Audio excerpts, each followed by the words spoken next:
Grashtica, fshat I bukur kodrinor në periferi të Prishtinës, këtë diel do të shndrohet në pistë sfiduese për drejtuesit më të zot të makinave garuese nga I gjithë rajoni.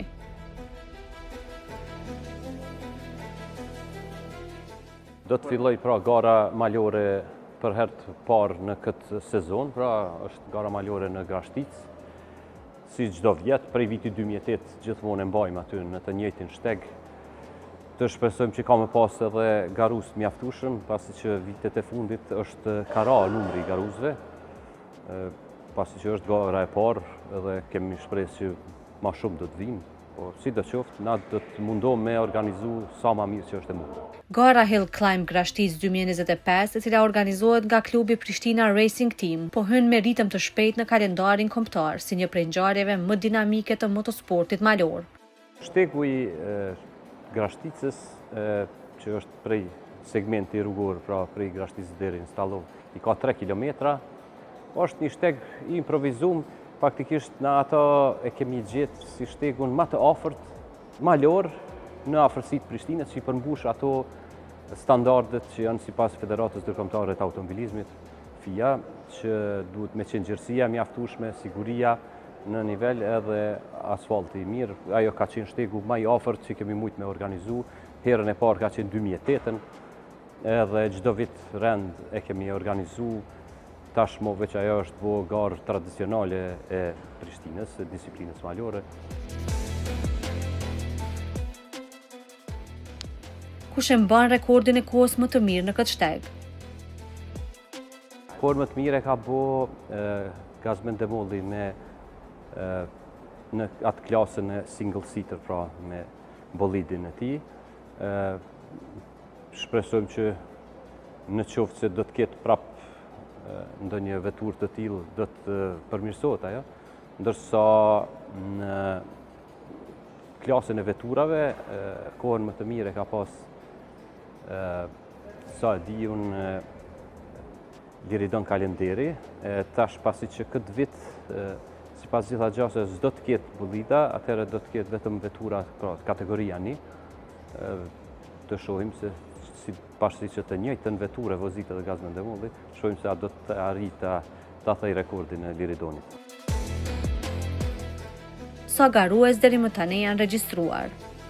Po në aplikacionin të cilin e posedon Fasco, ku paraqiten, deri tash sa ko mujt me vrejt, unë 23 vetura janë lajmëru, po çdo të thotë që vinë gjithë, shpresojmë që t'jetë numri aty I përafërt edhe që është një numër I kënaqshëm nëse bazohem në vitet e kaluara, por jo aq sa ish dashur me qenë dikur edhe deri në 50 vetura kanë qenë në disiplinën malore.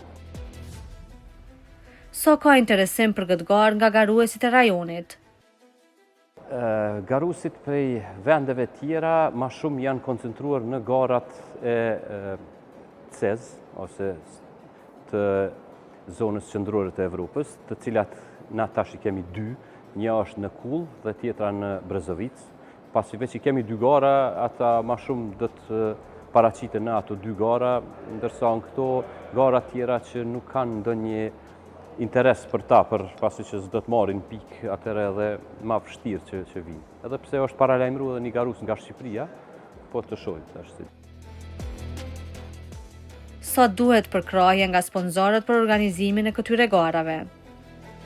Po për gara gjithmonë nevojiten fondet mjaftueshme, sa ma shumë ka fonde, atëherë edhe cilësia e garave është më e mirë, pra e organizimit është më e mirë. Na shumicën e kohës kemi marrë përkrahje nga Komuna e Prishtinës, nga Departamenti I Sportit, edhe shpresojmë që edhe këtë vit do ta kemi përkrahjen si çdo vjet. Përndryshe edhe sponsorë tjerë na ndihmojnë, por gjithmonë janë shpenzimet më të mëdha se aq sa marrim, po aq sa po mundemi na po I mbulojmë shpenzimet.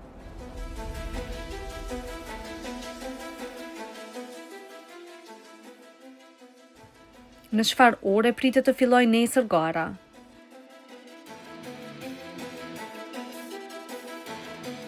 Sipas orarit, gjithmonë starton në ora 12 vozita, por shtegu mbyllet në 11:30. Pra, le të jetë kjo edhe një kështu njoftim për të gjithë ata që do të kalojnë atë rrugë pra prej Grashticës Kastallova, që do të mbyllet rruga prej orës 11:30, diku deri në 2, shpresojmë që i kryhet, pasi që nuk ka dhe aq shumë garus që ta dinë, pra, t'jenë në djeni se shtegu mbyllet.